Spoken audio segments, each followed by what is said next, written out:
Little scholars academy ಆಂಗ್ಲ ಮಾಧ್ಯಮ ಶಾಲೆ ಮತ್ತು ಇಂಟೋ ಪೀಸ್ ಡ್ಯಾನ್ಸ್ ಸ್ಟುಡಿಯೋ ಸಂಸ್ಥೆಯ ಜಂಟಿ ಆಶ್ರಯದಲ್ಲಿ ವಿರಾಜಪೇಟೆ ಬಳಿಯ ಬಿಟ್ಟಂಗಾಲದಲ್ಲಿರುವ ಯಜ್ಞ ಟವರ್ ಮುಂಭಾಗದ ಆವರಣದಲ್ಲಿ ಏರ್ಪಡಿಸಲಾಗಿದ್ದ ಸಾಂಸ್ಕೃತಿಕ ಉತ್ಸವ ಚಿಂಡರ ಕಲಾಕೂಟ ಸಮಾರಂಭದಲ್ಲಿ ಮುಖ್ಯ ಅತಿಥಿಯಾಗಿ ಪಾಲ್ಗೊಂಡು ಮಾತನಾಡಿದ ಮಾಜಿ ಶಾಸಕ ಕೆಜಿ ಬೋಪಯ್ಯ, ಖಾಸಗಿ ಶಾಲೆಗಳ ಆಡಳಿತದವರು ತನ್ನದೇ ಆದ ಉತ್ತಮ ಶಿಕ್ಷಣಕ್ಕೆ ಒತ್ತು ನೀಡುವ ಮೂಲಕ ಎಲೆಮರೆಯ ಕಾಯಿಯಂತಿರುವ ಮಕ್ಕಳ ಪ್ರತಿಭೆಯನ್ನು ಹೊರಹಾಕಲು ವೇದಿಕೆಯ ಅವಕಾಶ ಮಾಡಿಕೊಡುವುದು ಉತ್ತಮ ಕಾರ್ಯ. ಅದೇ ರೀತಿ ಸರ್ಕಾರಿ ಶಾಲೆ ಮಕ್ಕಳಿಗೂ ಇಂಥ ಅವಕಾಶಗಳು ದೊರಕುವಂತಾಗಲಿ ಎಂದರು. ಈ ಒಂದು ಸಂಸ್ಥೆ ನಡೆದು ಬಂದ ದಾರಿ, ಸವಾಲುಗಳು ಎಲ್ಲವನ್ನೂ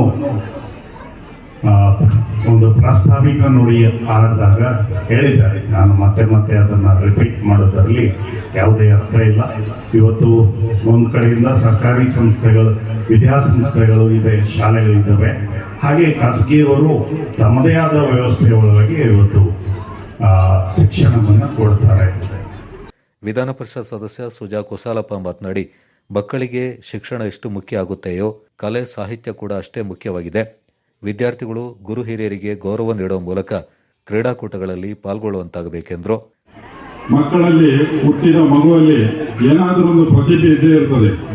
ಆ ಪ್ರತಿಭೆಯನ್ನು ಗುರುತಿಸುವಂಥ ಕೆಲಸ ಇವತ್ತು ಎಲ್ಲ ಶಾಲೆಗಳಲ್ಲೂ ನಡೆಯುತ್ತದೆ. ಆದರೆ ಇವತ್ತು ವಿಶೇಷವಾಗಿ ಲಿಟಲ್ ಕಾಲರ್ಸ್ ಸಂಸ್ಥೆಯಿಂದ ಎಲ್ಲ ಇದರಲ್ಲಿ ಸಣ್ಣ ಮಕ್ಕಳ ಆ ಪ್ರತಿಭೆಯನ್ನು ಗುರುತಿಸುವಂಥ ಕೆಲಸವನ್ನು ನಮ್ಮ ಲಿಟಲ್ ಶಿಕ್ಷಣ ಇಲಾಖೆಯ ಕ್ಷೇತ್ರ ಸಂಪನ್ಮೂಲ ಸಮನ್ವಯಾಧಿಕಾರಿ ವನಜಾಕ್ಷಿ ಮಾತನಾಡಿ, ಮರವೊಂದು ಎತ್ತರಕ್ಕೆ ಬೆಳೆದು ಉತ್ತಮ ಫಸಲನ್ನು ನೀಡಲು ಅದಕ್ಕೆ ಬೇರು ಗಟ್ಟಿಯಾಗಿರಬೇಕು. ಅದೇ ರೀತಿ ವಿದ್ಯಾರ್ಥಿಗಳ ಪ್ರಾಥಮಿಕ ಶಿಕ್ಷಣ ಗಟ್ಟಿಯಾಗಿದ್ದರೆ ಮಾತ್ರ ದೇಶದ ಉತ್ತಮ ವ್ಯಕ್ತಿಯಾಗಿರಲು ಸಾಧ್ಯವೆಂದರು.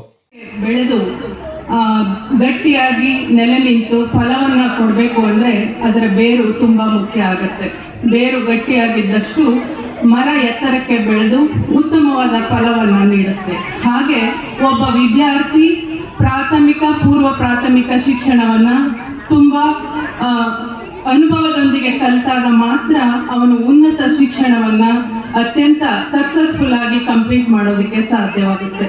ಹಾಗೆ ಕನ್ನಡ ಚಲನಚಿತ್ರಗಳಲ್ಲಿ ನಟಿಸಿರುವ ಮಜಾ ಟಾಕೀಸ್ ಖ್ಯಾತಿಯ ರೆಂಬೋ ಮತ್ತು ಬಿಗ್ ಬಾಸ್ ಖ್ಯಾತಿಯ ಪ್ರಥಮ್ ಅವರು ಕಾರ್ಯಕ್ರಮದಲ್ಲಿ ಪಾಲ್ಗೊಂಡಿದ್ದರು. ತುಂಬಾ ದೂರದಿಂದ ತುಂಬಾ ಖುಷಿಯಿಂದ ಬಂದಿದ್ದೀವಿ. Thank you. ಈ ಕಾರ್ಯಕ್ರಮ ಕರೆಸಿದಂತಹ ಪೂಜಾ ಮೇಡಮ್ ಅವ್ರಿಗೆ ಮತ್ತೆ ಅವರ ಕುಟುಂಬಕ್ಕೆ ಸ್ಪೆಷಲಿ ಧನ್ಯವಾದಗಳು. ಎಲ್ಲ ಕರೆಕ್ಟಾಗಿ ಆಯಿತು. ಸರ್ ನಮ್ಮನ್ನು ಇಂಟ್ರೊಡ್ಯೂಸ್ ಮಾಡಬೇಕಾದ್ರೆ ಒಂದು ಮಾತು ಹೇಳಿದ್ರು. ನಮ್ಮ ಜೊತೆ ರೆಮೋ ಬಂದಿದ್ದಾರೆ, ಹಾಗೂ ಪ್ರೀತಮ್ ಅಂತ. ನನ್ನ ಹೆಸರು ಪ್ರಥಮ್ ಸರ್. 30 ವರ್ಷದಿಂದ 50,000 ರೂಪಾಯಿ ಕೊಟ್ಟು ನಮ್ಮ ಅಪ್ಪ ನಾಮಕರಣ ಮಾಡೋರು. ಅವ್ರು ಬೇಜಾರು ಮಾಡಬೇಡಿ ಸರ್, ಪ್ರಥಮ್ ಅಂತಾನೆ ನನ್ನ ಹೆಸರು. Thank you. ಸೊ ತುಂಬ ವಿಷಯ ಅಂದರೆ ಹೆಣ್ಣು ಮಕ್ಕಳು ತುಂಬ ಸ್ಟ್ರಾಂಗ್ ಆಗಿರ್ತಾರೆ. ಅವ್ರವ್ರ ಕೆಲಸ ಅವ್ರವ್ರು ಮಾಡ್ಕೊತಾರೆ, ಮನೇಲೂ ಸೈ ಆಚೆನೂ ಸೈ.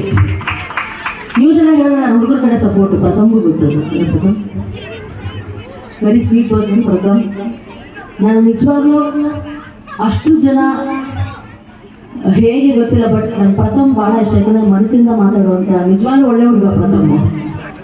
ನಾನು ನೇರ ನೋಡಿ, ಹಾಗಾಗಿ ಅದು ನನಗೆ ತುಂಬ ಖುಷಿ ಇದೆ. ಇವತ್ತು ನಾನು ಅವ್ರ ಜೊತೆ ವೇದಿಕೆ ಹಂಚ್ಕೋತಾ ಇರೋದು. ಲಿಟಲ್ ಶಾಲಾ ಅಕಾಡೆಮಿ ಅಧ್ಯಕ್ಷರಾದ ಪೂಜಾ ಸಜೇಶ್ ಮತ್ತಿತರ ಪ್ರಮುಖರು ಈ ಸಂದರ್ಭ ಪಾಲ್ಗೊಂಡಿದ್ದರು. ಎಲ್ರಿಗೂ ನಮಸ್ಕಾರ.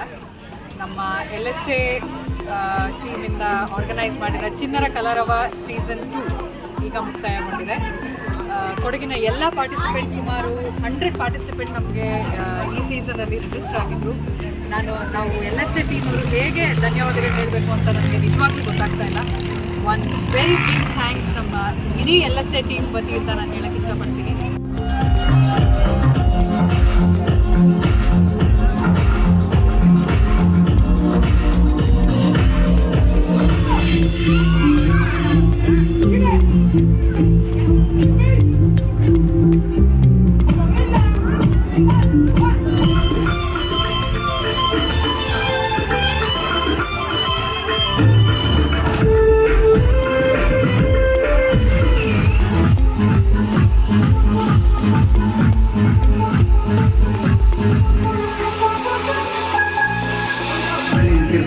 ದಯವಿಟ್ಟು ಒಂದು ಫೋಟೋ ಸೆಷನ್